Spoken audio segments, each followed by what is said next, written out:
l'ambassadeur du Royaume-Uni a appelé aujourd'hui toutes les forces de défense rwandaises à quitter la République démocratique du Congo. Combien sont-ils maintenant? Ce n'est pas au Royaume-Uni de nous dire ce qui doit être fait. Quant au Rwanda, nous avons dit à plusieurs reprises que nous sommes menacés par les FDLR. Donc nous avons déployé des mesures défensives le long de notre frontière pour nous défendre contre cette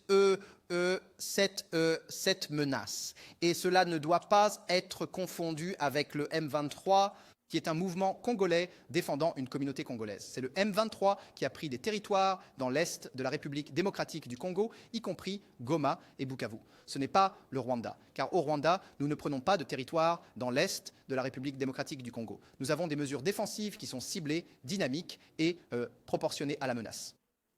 Monsieur le ministre des Affaires étrangères, puis-je poursuivre? Gabriel Elizondo d'Al Jazeera English. Juste pour continuer la question de mon collègue, combien de troupes avez-vous en République démocratique du Congo? Comme vous le savez, le représentant de la RDC au Conseil affirme que vous avez la moitié de votre armée entière en RDC. Est-ce vrai? Combien? Sinon, bien sûr. Dans quel Bien pays? sûr que ce n'est pas vrai. Je viens de répondre à cette question. J'ai dit que nous ne devrions pas confondre entre le M23 et le Rwanda. Le M23 est un mouvement congolais qui a pris des territoires. Le M23 qui est en RDC, est-il là parce qu'ils sont congolais? Rwanda, nous défendons notre frontière avec nos mesures défensives contre la menace qui a été entretenue pendant les 30 dernières années dans l'est de la RDC, à savoir la force génocidaire des FDLR et d'autres milices et groupes qui travaillent pour le gouvernement de Kinshasa pour renverser le gouvernement du Rwanda, comme le président de la RDC l'a clairement déclaré à plusieurs reprises.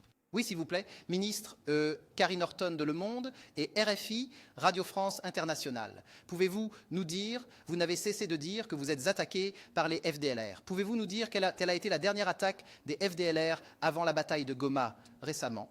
Quelle a été la dernière attaque des FDLR? Vous savez, depuis 2018, madame, nous avons eu... vous m'avez posé une question et je vais vous répondre, madame. Depuis 2018, nous avons eu plus de 20 attaques. La dernière étant le 26 janvier où 200 maisons des districts de Rubavu ont été délibérément ciblées par le gouvernement des FARDC. En 2022, nous avons eu bombardements sur notre territoire en mars, en mai et en juin, avec un objectif clair de saboter la tenue du sommet du Commonwealth au Rwanda. Et en 2019, nous avons eu en octobre les victimes de l'attaque d'un groupe dissident des FDLR appelé Rudu Runana. Et en 2018, nous avons également eu plusieurs attaques de juin à décembre sur notre territoire dans le sud-ouest du pays par 9 personnes, dont une jeune fille de 13 ans nommée Ornella et un jeune garçon de 17 ans. Donc nous avons une menace et aussi une attaque sur notre territoire. Et au Conseil, j'ai aussi dit que depuis 2 semaines, nous avions le général de brigade Ézéchiel Gakwayirer, qui a été remis, un général des FDLR, et qui a été impliqué dans le génocide contre les Tutsis, et qui était ensuite en uniforme FDLR, FRDA. Bonjour, Waldo. 2024, en janvier, avant la bataille de Goma, il y avait des attaques constantes. Je vous ai dit que pendant les 20 derniers jours, les 7 dernières années, depuis 2018, nous avons plus de 20 attaques à Ford. Quel type d'attaque voulez-vous que je vous donne, madame? Parce que vous continuez à dire que vous étiez sous attaque et par les FDLR. Alors, madame, nous avons eu 16 morts. Des personnes ont été toutes tuées en janvier. 200 maisons, y compris des écoles, y compris des hôpitaux, par les FRDC depuis l'aéroport de Goma. Ne semble pas assez sérieux. Après l'attaque, après quoi? À la frontière. Quand est-ce que c'est arrivé après ou avant Goma? Donc Goma a été attaqué. Le ministre. Absolument, madame. Jessica Je pense que le film est ici coupé. de France 24. Juste pour clarifier, car ce n'était pas clair pour moi. L'ONU a dit que vous avez jusqu'à 7000 soldats en RDC. Combien de soldats avez-vous? Jusqu'où sont-ils allés? Que font-ils exactement? Pourquoi sont-ils là? Oui, c'est la 3e fois qu'on nous demande de répondre à cette question. Nous n'avons pas de troupes au Rwanda. Nous avons des mesures défensives pour faire face à la menace venant principalement de l'Est de la RDC, mais soutenus par la RDC et d'autres groupes qui attaquent constamment notre territoire. Merci beaucoup. C'est gentil de leur part. Excusez la présentation, on est un peu grippé. Mais là, on lui pose la question plus de 3 fois. Combien d'hommes avez-vous à l'est de la République démocratique du Congo? Il n'est pas à mesure de répondre à cette question-là.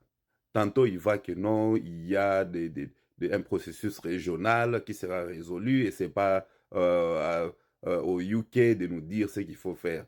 On lui demande encore pour la 2e fois, avez-vous combien d'hommes? Il répète encore que non, voilà, les M23, c'est un mouvement congolais, tout ça. Mais dites carrément que non, on n'a pas de présence militaire rwandaise en RDC.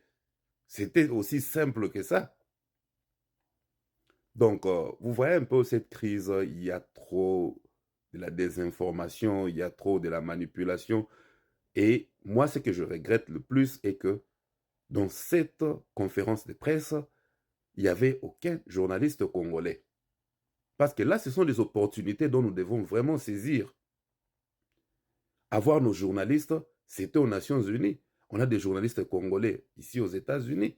Il suffisait juste d'aller se faire accréditer et participer à cette conférence de presse et aussi poser maintenant des questions qui seront plus orientées vers l'intérêt de la République démocratique du Congo pour un peu y avoir des réponses par rapport à eux. Bien sûr que les réponses peuvent être manipulées ou bien peuvent être biaisées ou bien peuvent être subjectives, mais quand même, c'est une opportunité pour nous afin d'exposer un peu ce qui est en train de se passer, de le mettre devant un fait accompli.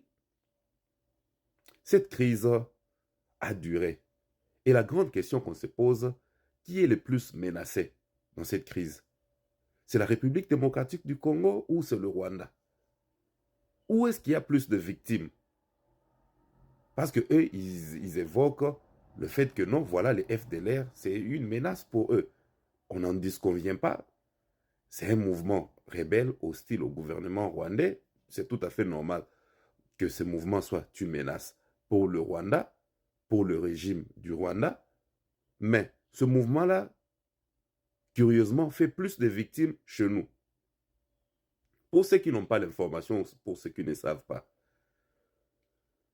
Au Congo, on ne s'est vraiment pas aussi entretué à cette échelle-là, comme c'est le cas depuis l'avènement de FDLR au Congo et l'avènement des réfugiés du Rwanda, disons-le comme ça. Parce que n'oubliez pas que avant 1994, je crois c'était vers les années 70, tout ça, il y a des Tutsis qui ont fui le Rwanda et qui sont venus au Congo. Et c'est ce lot-là qui ont eu la nationalité au travers de Mobutu et tout ce qui s'est passé après, le retrait ou pas. L'histoire est là où vous pouvez vous référer. Après, en 1994, avec le génocide qui s'est passé au Rwanda, il y a eu des réfugiés qui sont entrés chez nous. En 1996, quand l'AFDEL arrive, les accompagnateurs qui ont accompagné l'AFDEL, le Rwanda, ont traqué ces gens-là. Et ont fait des victimes ici chez nous. Et pendant ce temps-là, on avait maintenant des attaques qui venaient par-ci, par-là. Oh non, dans tel village, les FDLR sont rentrés, ils ont tué des gens, ils ont emporté des bétails, ils ont emporté des produits agricoles et ils ont emporté les femmes et enfants. Ça, on le sait très bien. Et si aujourd'hui on peut dire que notre docteur Mukwege répare les femmes, ce ne sont pas des femmes violées par les Congolais. La plupart. Ce sont des femmes violées par les réfugiés qui sont venus chez nous. Alors, cette crise, cette tuerie que nous vivons au Congo, il faut que ce soit bien clair. Ce sont des tueries et faites par les réfugiés venus du Rwanda. Ils peuvent être Hutus ou Tutsis, tous ont participé aux tueries de Congolais. Ça, les Congolais doivent mettre ça en tête et le savoir. Maintenant, vous êtes en train de vous pourchasser. Vous dites que vous avez cette menace, mais soyons réalistes. Cette menace, elle pèse sur qui? Sur le Rwanda ou sur nous? C'est nous qui avons plus de victimes. Donc, bref, c'est à notre gouvernement de prendre des responsabilités. Nous sommes fatigués que vous puissiez citer le Rwanda, vous puissiez citer l'Ouganda, vous puissiez citer, voilà, il y a des infiltrés, tout ça. Non, vous êtes le gouvernement, vous êtes l'État, vous avez prêté serment, il est de votre responsabilité de garantir la sécurité de vos citoyens. Donc, faites votre travail, arrêtez de pleurnicher. Botiande makasi na mosala. Nous, ce qu'on veut, c'est les résultats. Parce que être là, on vous donne le pouvoir, vous êtes encore payé, excessivement bien payé, et le travail n'est pas bien fait. Et puis, vous voulez qu'on vous applaudisse, dire que non, voilà, il faut s'unir autour du chef de l'État. Non, moi, je ne suis pas de cet avis-là. Il faut s'unir sur les intérêts de la République démocratique du Congo. Et tout celui qui fait obstacle aux intérêts de la République démocratique du Congo ne peut pas faire partie de cette équipe-là qui doit essayer de trouver la solution. Voilà vraiment moi ce que je pense. Sinon, on va toujours être là en train de se faire manipuler. On va se donner des postes, se distribuer des postes, et puis le problème va rester comme ça. Et c'est la population qui continue de souffrir. Entre-temps, cette classe politique-là est bien payée, a de l'argent, a des moyens. Ils sont en train de s'enrichir. Et c'est ce qui énerve et c'est ce qui fait mal. Donc, vous avez suivi le ministre des Affaires étrangères du Rwanda. N'a fait que faire son travail parce que lui aussi répond aux instructions. Donc, vous n'allez pas lui dire à lui de changer la politique du Rwanda. Tout ce qu'il va dire là, il va répéter à la lettre selon l'agenda du Rwanda, selon la politique rwandaise par rapport à cette crise. Donc, ce n'est pas une personne à condamner. Lui, il fait son travail. C'est un travailleur. Mais le vrai problème se trouve autour des dirigeants et des gens qui sont en train de tirer des ficelles.